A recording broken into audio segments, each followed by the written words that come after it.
Eu te convido a abrir sua Bíblia em Mateus capítulo 5.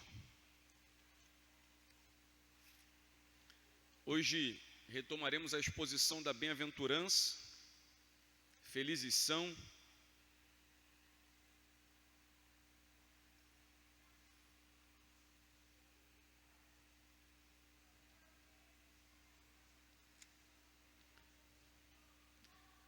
Mateus capítulo de número 5.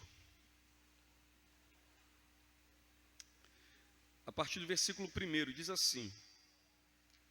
Acho que as crianças foram para a salinha, né?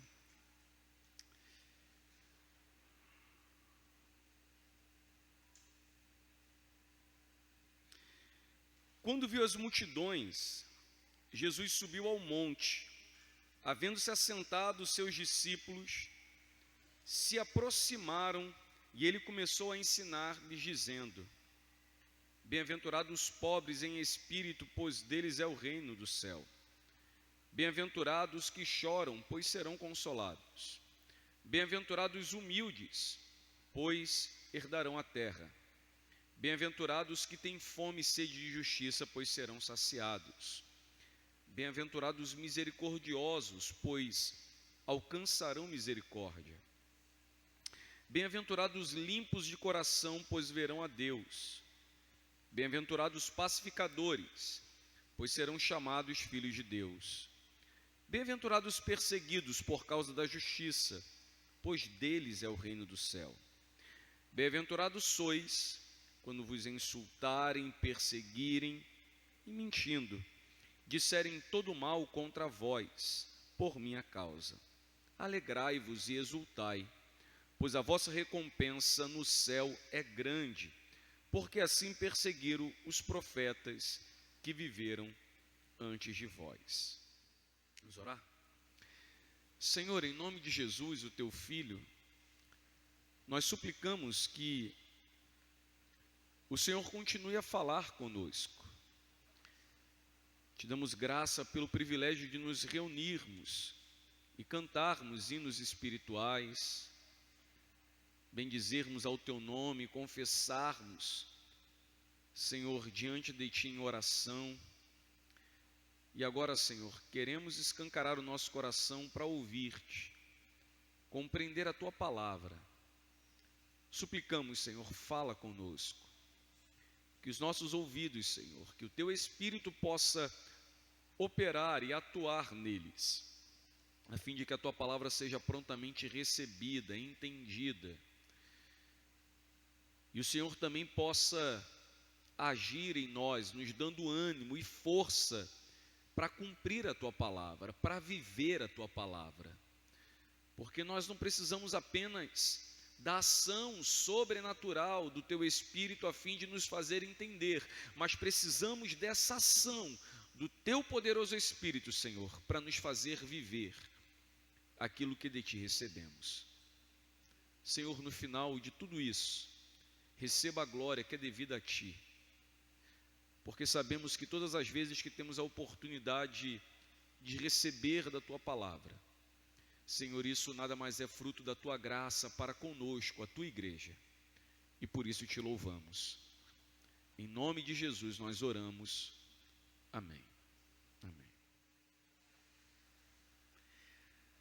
Desde o primeiro sermão sobre as bem-aventuranças, né? Felizes são, é o título que nós demos a essa série, com o fim de lhe situar, de lhe fazer entender aquilo que temos falado. Nós falamos sobre 3 tipos de timoneiro. Timoneiro é aquele que comanda o barco, uma embarcação. 3 tipos de pessoas que conduzem a sua vida como se essa vida fosse um veleiro, um barco. A primeira dessas pessoas é aquela que acredita que a felicidade está na vida confortável, na visibilidade que conseguem dar à sua própria vida. Tais pessoas acreditam que a felicidade é um certo tipo de vitrine do qual conseguem expor a própria vida. O segundo tipo de pessoa são os que são levados pela calmaria do mar, e começam a navegar para longe do porto seguro e perdem a direção de volta e acreditam que a felicidade está nos prazeres que o poder, o dinheiro podem comprar. E para esse tipo de pessoa nós damos o exemplo do filho pródigo. Por fim, temos o terceiro tipo de pessoa que fica entre o primeiro e o segundo. Eles se lembram do porto seguro, sabem onde o porto seguro está, mas se perdem em meio aos nevoeiros. Eles acreditam ter encontrado a felicidade em algum tipo de paixão, que sem muito custo, sem muita dificuldade, eles chamam tal paixão de amor. Amor pela filosofia, pela arte, pela música, pela matemática, amor por pessoas, por trabalho, esporte, ou qualquer coisa que aparentemente e temporariamente pareça dar significado à sua vida, gerando assim algum tipo de impulso, de desejo, de que ao consumir tal coisa, tal pessoa será feliz. Provérbios capítulo 18, no versículo 1 fala o seguinte: quem vive isolado busca seu próprio desejo e insurge-se contra a verdadeira sabedoria. Quem pensa partir desse porto, isolar-se, de Cristo, de Deus, e nisso encontrará felicidade, mal sabe ele que está se colocando contra a verdadeira sabedoria. E nós cristãos sabemos que a verdadeira sabedoria é Deus, Cristo é a verdadeira sabedoria.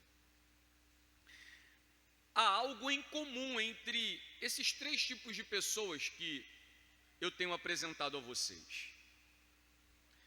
Todos os três tipos de pessoas abandonaram as verdades eternas, o porto seguro, em busca de encontrar um certo tipo, de descanso terreno, um paraíso terreno. Deixaram de ser construtores da cidade celeste para se tornarem idealistas da cidade terrestre. O reverendo John Stott diz que os homens de hoje estão à procura das coisas certas: significado, paz, amor, realidade, justiça. Contudo, eles têm procurado tais coisas nos lugares errados. E aí ele continua dizendo o seguinte: olha, o primeiro lugar onde deveriam procurar é exatamente o lugar que primeiramente ignoram: a igreja. Aqui pertence a Cristo. Essa é uma questão que eu venho pontuando com grande frequência e que é o que me parece, como pastor, a análise que faço é que você ou muitos de vocês ainda não tenham se dado conta, enxergado o quanto isso afeta diretamente a sua própria vida. Todos os três tipos de pessoas estão a buscar a seu próprio modo a felicidade. Todos os três tipos de pessoas estão simplesmente trocando o fundamento eterno pela instabilidade terrena. Estão abandonando as verdades eternas, buscando estabelecer um paraíso na terra. E querem isso por meio de sua força, de suas escolhas, do seu empreendimento. E aí nós nos deparamos com o Sermão da Montanha e sua primeira bem-aventurança, que contraria toda essa busca do homem do nosso tempo. A primeira bem-aventurança que diz: bem-aventurados os pobres de espírito, pois deles é o reino dos céus. O que já apresentamos, esse é um claro convite ao esvaziamento de si, deixar a si mesmo. Bem diferente daquilo que nós temos ouvido diariamente. Eu ontem tive o prazer de estar com as mulheres nessa pequena confraternização, união que elas tiveram, e eu falei uma coisa sobre fundamento, né? Alguns irmãos que aqui estão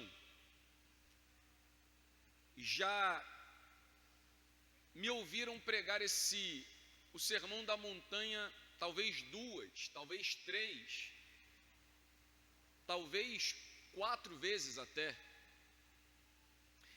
E há uma coisa interessante nisso, porque embora isso seja normal e natural, que o pregador ele evolua com o tempo,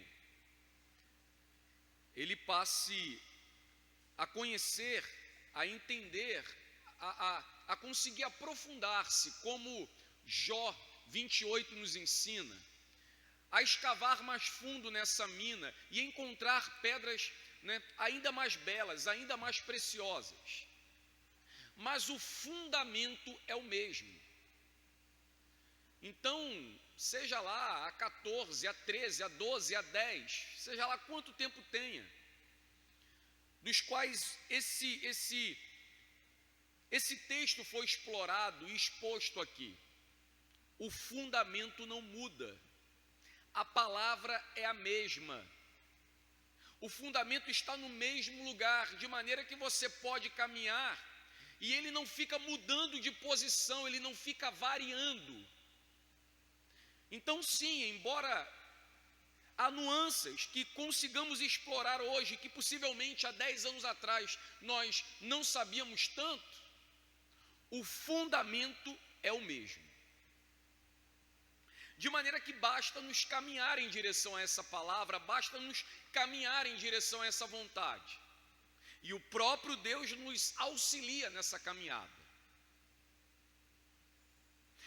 Mas os homens rejeitam ela. Os homens rejeitam tal caminhada. Os homens rejeitam tal empreendimento de buscar e fazer a vontade de Deus.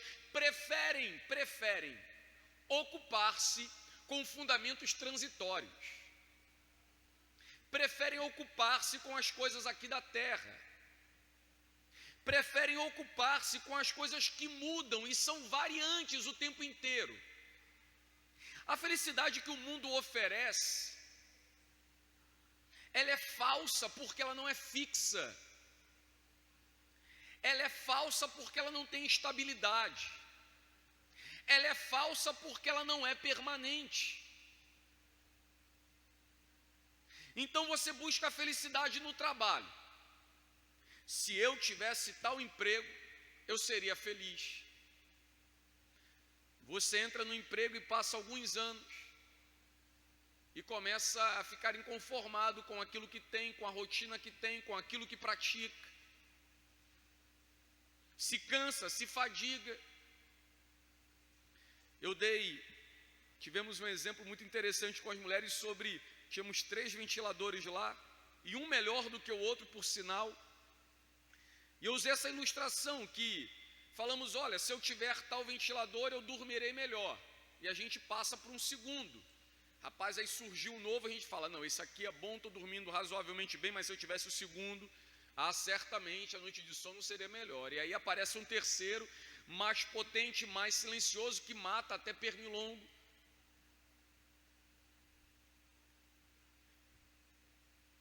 E aí você então deseja esse, até entrar num quarto com ar-condicionado. E você fala, pensei que o ventilador era bom. E aí você adquire o ar-condicionado. Você percebe que vale a pena mesmo pagar a conta de luz que você paga tendo o ar-condicionado funcionando. Mas aí daqui a pouco lança um ar-condicionado que gela mais e consome menos. E tudo aquilo que você pensava ter encontrado contentamento e satisfação. Irmão, nós fazemos isso com comida, com dinheiro, com trabalho, com amor, com família. E a questão é que toda essa cabeça transitória do mundo. E isso vem sendo manipulado, divulgado, ensinado nessa cultura pervertida da qual nós temos que lutar o tempo inteiro e nos afeta direta e indiretamente. De maneira que nós vivemos dentro de uma cultura descartável, que trata as coisas sem verdade, sem valor, não dá valor, a que as coisas de fato têm. E aí a gente começa a tratar tudo ao nosso redor desse jeito. Os filhos passam a tratar os pais, tirando o valor que eles têm, a família tirando o valor que ela tem, a educação, o trabalho. As pessoas passam a lidar com coisas que são permanentes e carregam valores verdadeiros, da mesma forma que tratam com as coisas que desvanecem e de fato não carregam valor nenhum, são transitórias. Muitas dessas coisas transitórias têm um custo altíssimo, mas valor nenhum. Nós passamos a tratar família, filhos, casamento, amizade, até chegar ao ponto de tratar Deus e sua palavra desse jeito. Até o ponto de tratar Deus e a sua igreja da mesma forma. Até o ponto de tratar Deus e o culto assim.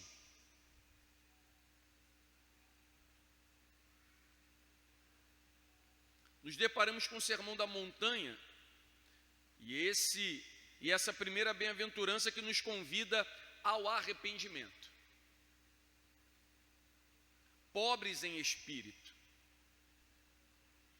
A pobreza ensinada aqui nesse versículo não é o mesmo que privação financeira, nem mesmo um estado de grande necessidade natural, material. Essa pobreza também não é uma pobreza de consciência. Falta consciência espiritual, então, não, também não é. Também não é falta de coragem, também não é falta de vigor. 2 versículos no livro do profeta Isaías pode nos ajudar a compreender melhor o que o Senhor nos fala sobre os pobres ou humildes de espírito, dependendo da tradução. Em Isaías 57:15, o Senhor diz assim, assim diz o alto e sublime, que habita a eternidade, cujo nome é santo. Habito no lugar alto e santo, e também com o contrito e humilde, ou pobre de espírito. Em Isaías 66, versículo 2, ele diz, para esse homem olharei, a saber, o humilde e contrito de espírito, e que treme diante da minha palavra. Segundo a Escritura, a pobreza de espírito é o reconhecimento pessoal da nossa falência espiritual. É a confissão consciente da própria indignidade diante de Deus. Portanto, é a mais profunda forma de arrependimento. E aí, meu querido irmão, eu queria dizer algo a você nessa noite. Se porventura você chegou nesse lugar, e às vezes quem diz que reformado não faz apelo,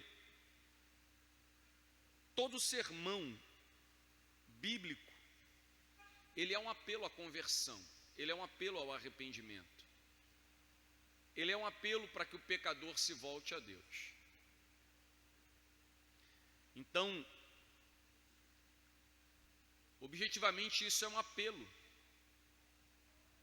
que se porventura você chegou nesse lugar, pensando, agindo, conduzindo a sua vida, exatamente dessa forma, como inicialmente expomos, como que alguém que tem trocado valores eternos por valores terrenos e transitórios.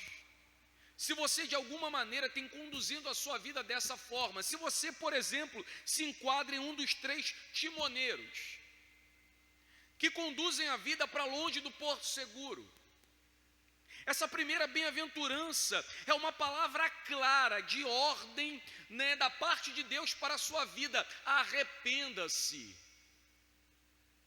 Porque de outra forma você nunca encontrará felicidade. Você nunca desfrutará da bem-aventurança. E aqui eu preciso fazer uma observação. Que reduzir a bem-aventurança a um tipo de felicidade como essa que os homens pensam encontrar no mundo é diminuir o poder do texto sagrado, é menosprezar a grandeza daquilo que está sendo ensinado na Sagrada Escritura. A bem-aventurança não é uma mera felicidade, é uma beatitude, é uma virtude. Não é algo que o homem sente, não é algo que o homem experimenta, é algo que ele é. Felizes são, bem-aventurado é.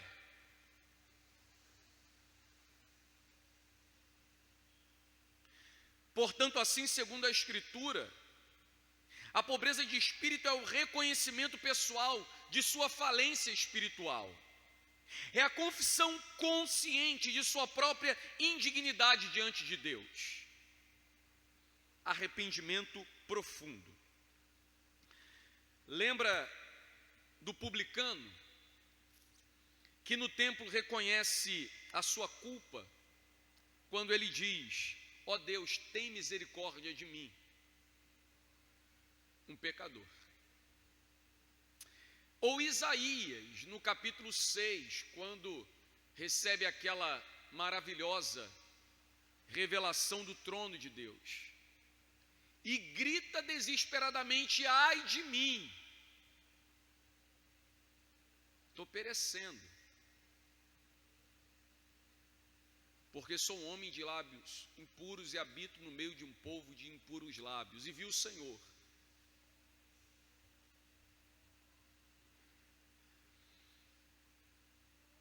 quando você olha tanto para Isaías quanto para o publicano, não temos homens aqui dizendo que são ontologicamente insignificantes. Eles não estão apresentando a sua falta de valor pessoal. Eles não estão dizendo que nada são, que nada conseguem, que nada podem.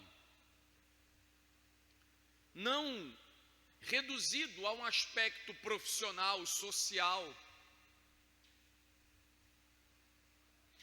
Temos, na verdade, uma verdadeira confissão. Esses homens estão assumindo sua condição de pecador, de rebelde contra Deus, alguém que está destituído de virtudes morais. Olhando assim, pobreza de espírito é uma condição de esvaziamento, de reconhecimento de sua impotência, de sua insuficiência diante de Deus. A pobreza de espírito, irmãos, pode te levar a uma realidade como a de Gideão, que derrota de maneira maravilhosa os seus grandes inimigos. Mas ela tem que começar como começou na vida de Gideão, que primeiro reconhece a sua incapacidade frente à missão recebida de Deus. Então ora pedindo ao Senhor: se o Senhor não for comigo, eu prefiro ficar debulhando grãos. Se o Senhor não for, eu não irei.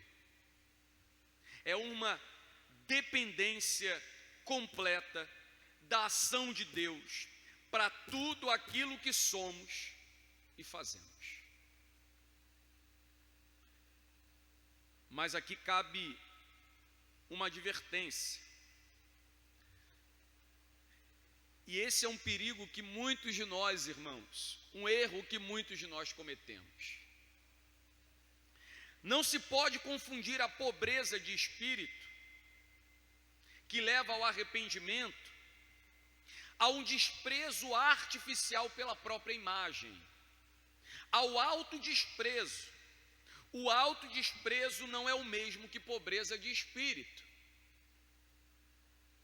E por que isso tem que ser destacado?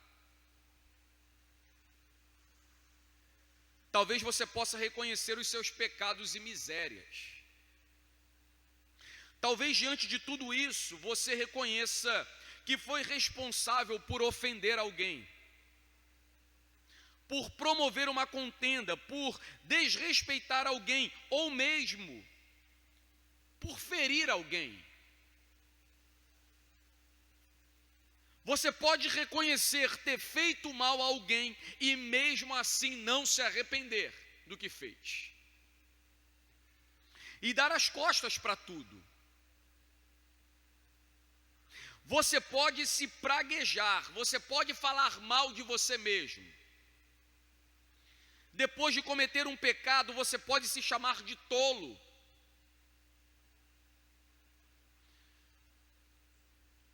Você pode, depois de cometer um pecado, dizendo: olha, como eu agi de maneira torpe, de maneira tola.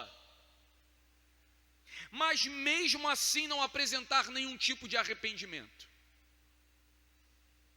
Espraguejar-se, esse autodesprezo, esse desprezo artificial pela própria imagem, ou mesmo pela própria conduta, não é o mesmo que arrependimento.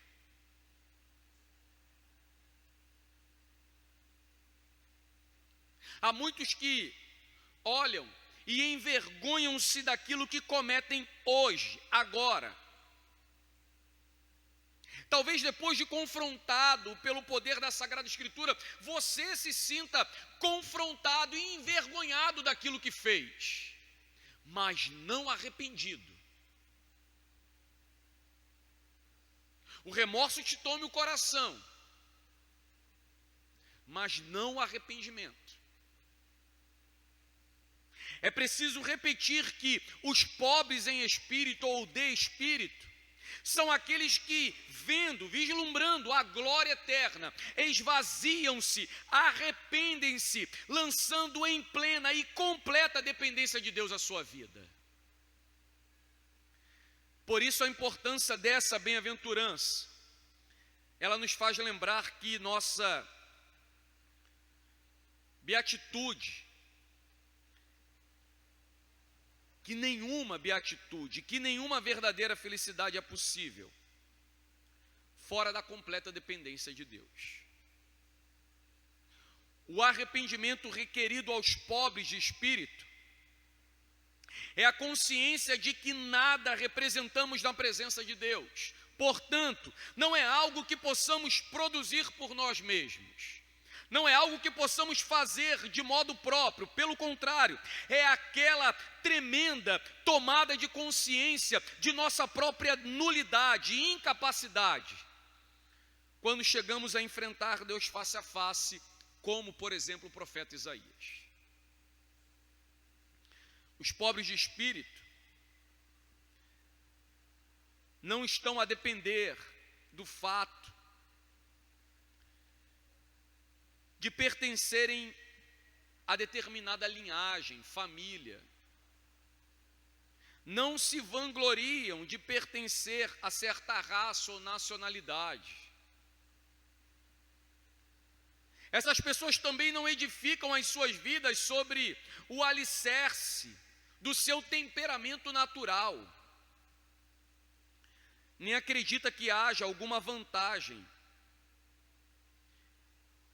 em confiar na própria vida, na própria força. E assim não podem depender disso.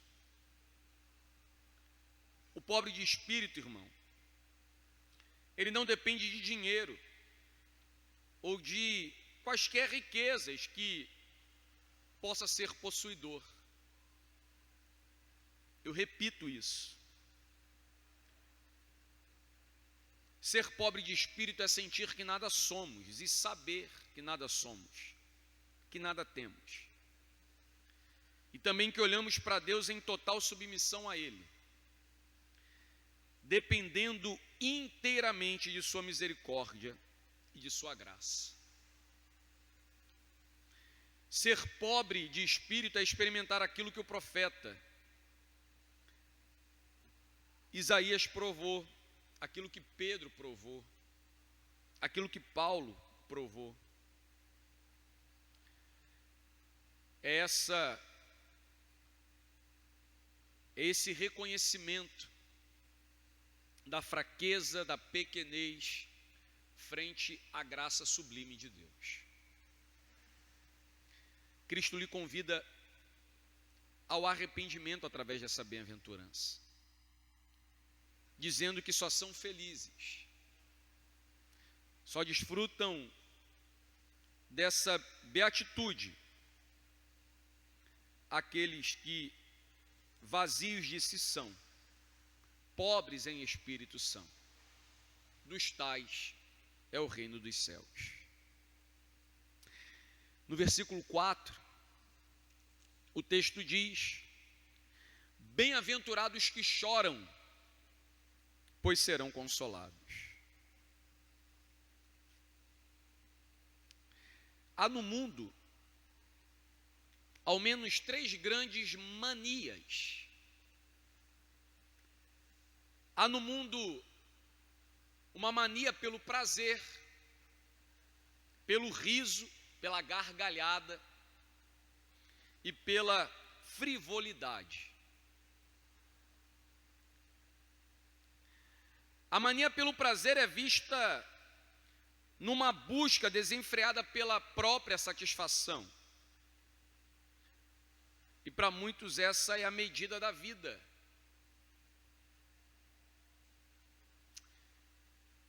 John Piper escreve um livreto que conta isso aqui muito bem, sobre dinheiro, sexo e poder.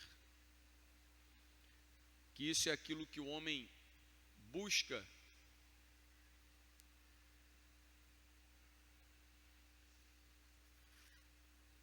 com muita ênfase, com muita vontade. O dinheiro, ele consegue comprar as coisas e pessoas.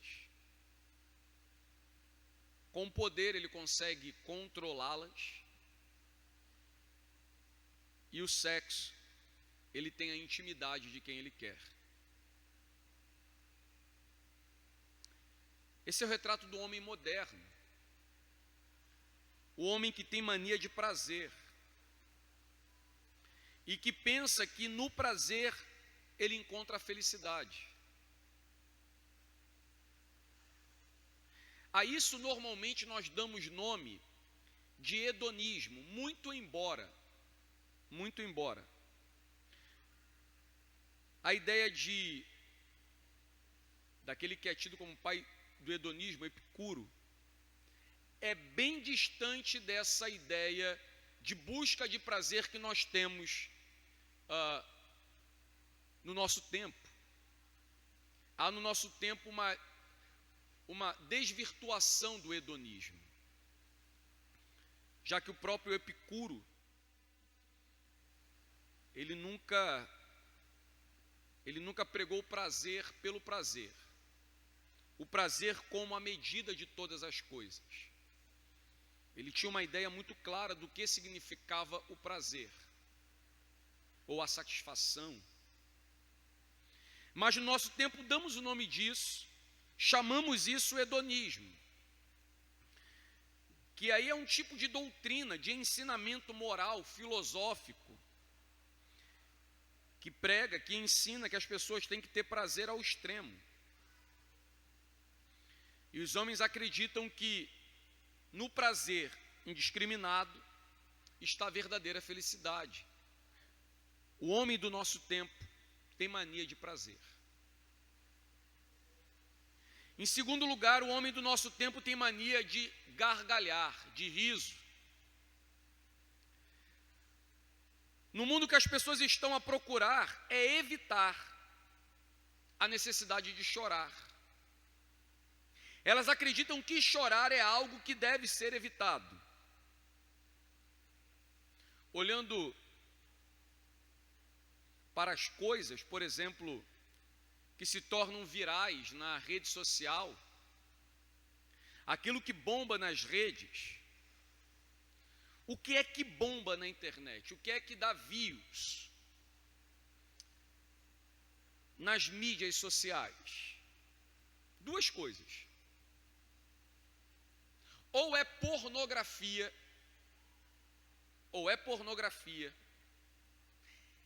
pornografia, né, especialmente os homens sabem do que nós estamos falando, já que temos estudado sobre o assunto, e nós entendemos que pornografia é a coisa mais leve, seja lá uma mulher vestida, né, de lingerie, a coisa mais explícita e mais tenebrosa. Pornografia é o que dá visualização, e junto com ela, comédia. A inutilidade. Esses são, sem sombra de dúvida, os dois conteúdos que as pessoas mais compartilham.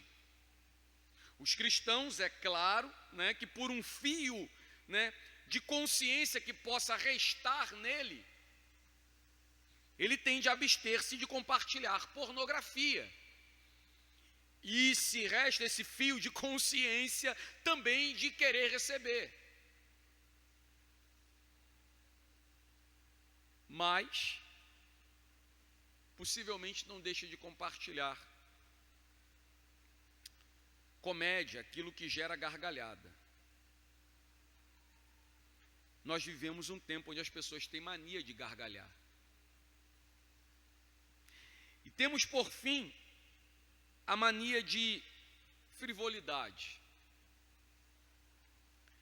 Frivolidade, irmãos, entenda como vida sem responsabilidade. As pessoas têm mania de não querer envolver-se com as coisas, de não querer tomar responsabilidade, parte nas coisas. Note que tanto a mania pelo prazer, a mania pelo riso e a mania pelo que é frívolo, está contido na mania de prazer. A mania pelo prazer gera mania de gargalhar. E, consequentemente, mania de frivolidade. O que não tem responsabilidade. O mundo não quer responsabilidade, as pessoas não querem responsabilidade. Elas estão a fugir de todo tipo de compromisso, de tudo aquilo que exija responsabilidade, de tudo aquilo que exija tempo, esforço, dedicação. Não porque ocuparam suas vidas com coisas grandes e preciosas, mas porque querem de fato ter tempo frívolo, porque querem viver tempo sem responsabilidade. A mania pela frivolidade, irmãos, não se reduz necessariamente ao que é engraçado ou divertido. Você pode ter mania de frivolidade na busca de elementos que julgamos ser fundamentais para a nossa própria sobrevivência, tais como comida, bebida e vestimenta. Aos seus discípulos, Jesus disse o seguinte em Mateus, no mesmo sermão da montanha, no capítulo 6, versículo 32. Pois os gentios é que procuram tais coisas: comida, bebida e vestimento. Até mesmo a busca incontrolada por aquilo que julgamos ser fundamental para a nossa existência pode ser mania de frivolidade, segundo a própria Escritura, claro. Então deixa eu ser objetivo aqui naquilo que eu estou trazendo para você. O que significa bem-aventurados que choram?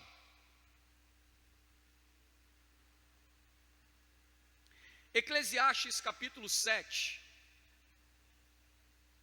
talvez um dos capítulos mais tristes de Eclesiastes, mais confrontadores, diz o seguinte: o dia da morte é melhor do que o dia do nascimento. Melhor ir à casa onde há luto do que ir à casa onde há banquete. Pois a morte é o fim de todos os homens. Que os vivos reflitam nisso em seu coração. Melhor é a tristeza do que o riso. Porque o rosto triste torna melhor o coração. O coração dos sábios está na casa onde há luto. Mas o coração dos tolos na casa que há alegria. O que tudo isso nos ensina?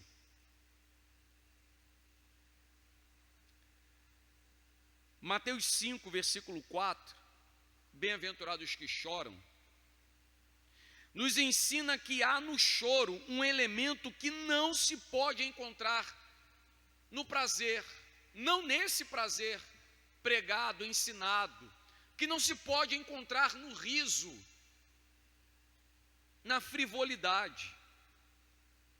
Porque há no choro um certo tipo de comprometimento. Há no choro um certo tipo de responsabilidade. Os que choram por algo é porque sabem reconhecer o valor que esse algo possui. Mas é claro que há também os que choram por coisa nenhuma. Claro que há os que choram pelas coisas transitórias e sem valor desse mundo. Há quem apaixonado pelo prazer, pelo riso, pela frivolidade, chore ao perder essas coisas. Claro que há.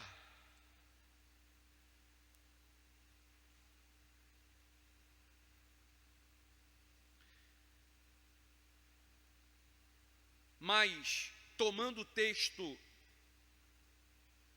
naquilo que o Senhor nos ensina,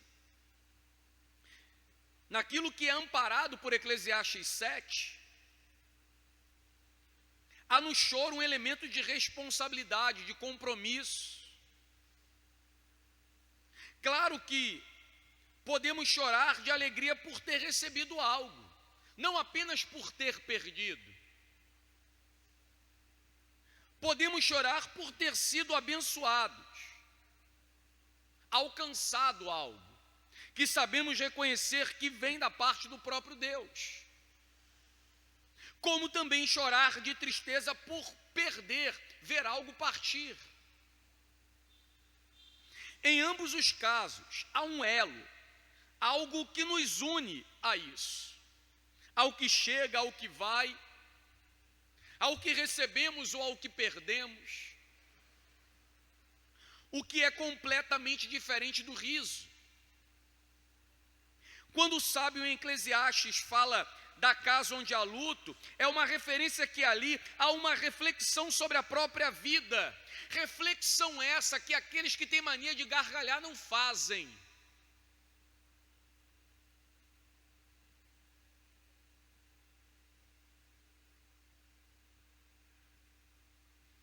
Eu não estou aqui, não quero generalizar com um exemplo que eu vou dar agora. Simplesmente exemplificar, fazer uma analogia. Eu já ouvi pessoas dizer, eu não gosto, por exemplo, de filme de drama. Eu prefiro ou ação ou comédia. E por quê? Porque o filme de drama me faz chorar.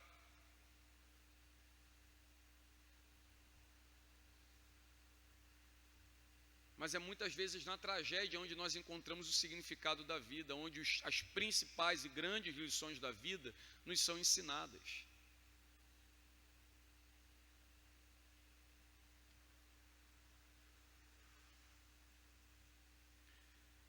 De maneira que tomando ou assimilando ao que Eclesiastes diz, a casa onde há luto nos faz refletir sobre a existência, sobre o quanto nós somos temporais, o quanto nós somos frágeis nessa vida. Na casa onde há luto, há reflexão. Passamos a refletir sobre a brevidade, a transitoriedade da existência. Já no riso, no gargalhar, não há compromisso, envolvimento. Na maior parte das vezes somos levados a considerar aspectos, até mesmo sérios e dramáticos da nossa própria vida e existência e tratá-los com desdém ao torná-los engraçados. Olha para a comédia produzida no Brasil.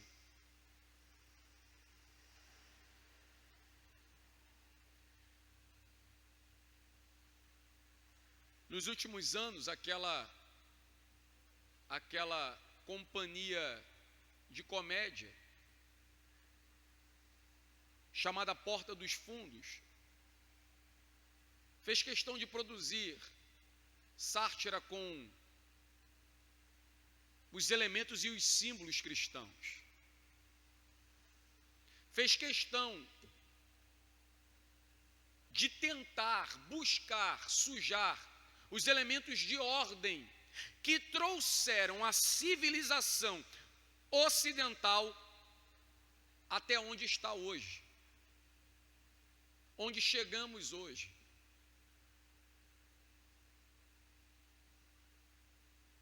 E muitos acham isso tudo engraçado.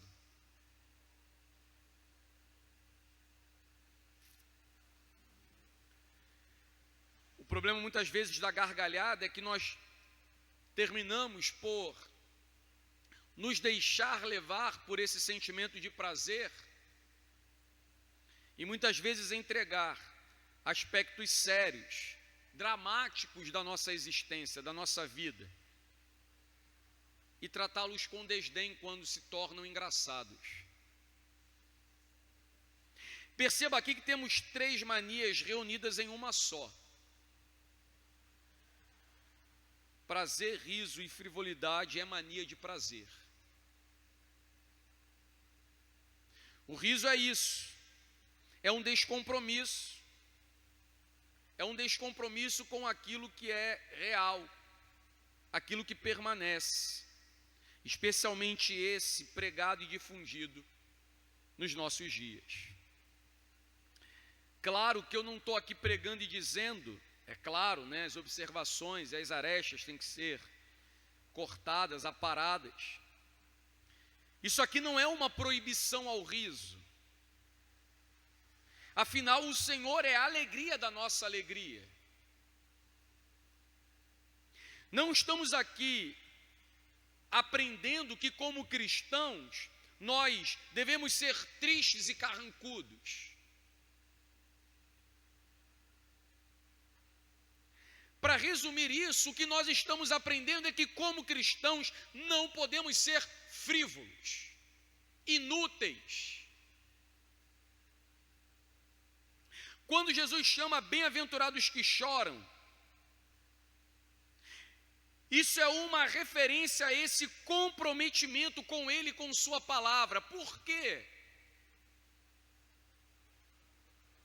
Ele termina a bem-aventurança dizendo que bem-aventurados sois quando perseguidos, insultados. Aqueles que são construtores da cidade celeste certamente passarão por essa terra com dificuldade, com dores, com choro, com pranto. Porque se deparam diariamente com injustiça, com maldade, com perversidade, com desigualdade. Tem que lutar contra terrores externos e contra os piores, que são os terrores internos. Os que pertencem à cidade celeste estarão a chorar, a lamentar o próprio coração. Ó miserável homem que sou, quem me livrará do corpo dessa morte? É não concebível que um cidadão da cidade celeste não viva, com completa indiferença com as coisas terrestres e sinta a dor dessa vida aqui. Romanos 8 fala que nós estamos a gemer, esperar a redenção, a transformação desse corpo corruptível em um corpo incorruptível. Estamos a esperar, assim como a criação, que foi subordinada também, espera o dia da redenção. De maneira que enquanto estamos a esperar, nos alegramos do nosso bom Salvador, no Cristo, em Cristo o Senhor, e choramos. Choramos porque pecamos. Choramos porque lutamos contra o pecado. Choramos porque nos deparamos com injustiça e muitas vezes nós somos os autores de tais injustiça. Choramos pelo agora já e ainda não. Choramos porque fomos santificados, mas ainda não desfrutamos da totalidade dessa obra.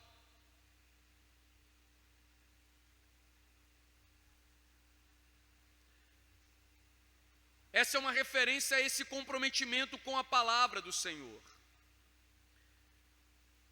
Porque é natural que os felizes, os bem-aventurados, os que desfrutam de tal beatitude, estejam perplexos com o vento que move o mundo. Porque, por exemplo, segundo Romanos 12, nós temos que nós não devemos nos conformar a esse século, de maneira a sermos transformados pela renovação da mente. De maneira que toda destruição, toda devassidão do mundo nos choca e nos faz clamar, dizendo diariamente: Maranata, a hora vem, Senhor Jesus. Parece que essa palavra de consolo é uma palavra para aqueles que, pobres no espírito, arrependidos, sofrem as dores aqui.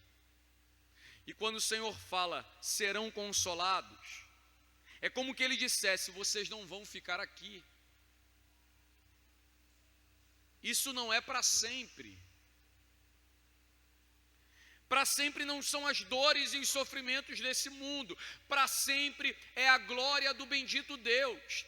Para sempre é a paz que emana dele. Para sempre será a vida em santidade na presença dele. Isso é para sempre.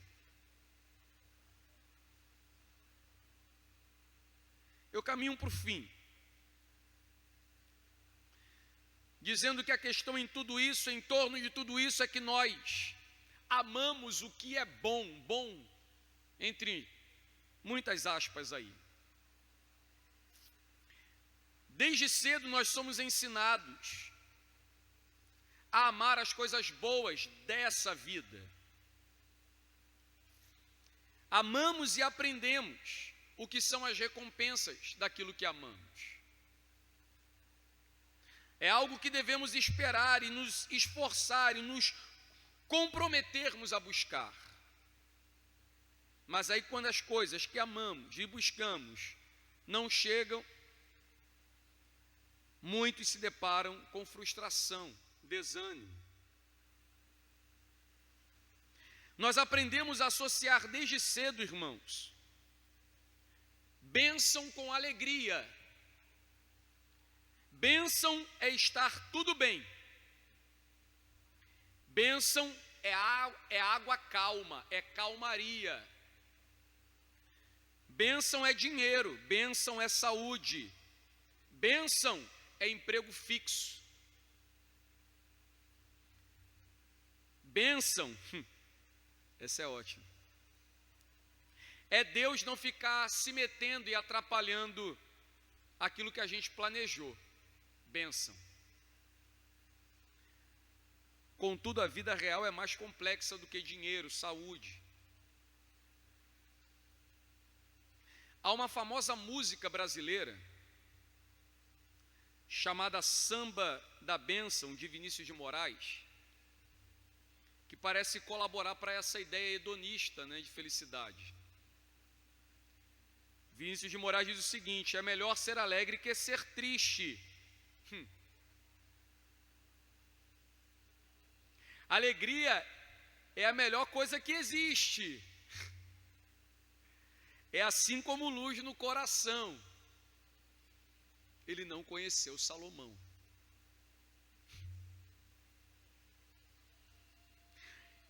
Isso certamente produz uma teologia defeituosa. Achamos que o favor de Deus por nós se mostra quando estamos alegres. E quando ficamos tristes, Deus não está em nosso favor. Achamos que não recebemos o favor de Deus quando temos que enfrentar doença, quando temos que sofrer. Muito embora você tenha ouvido diversos sermões que ensinam o contrário, dificilmente nós treinamos o nosso próprio coração a encarar o mundo e sua completude. Que tudo vem da mão de Deus, o sol e a chuva. O que é agradável e o que é desagradável. A brisa que sopra no dia quente, mas o Katrina que destrói cidades inteiras.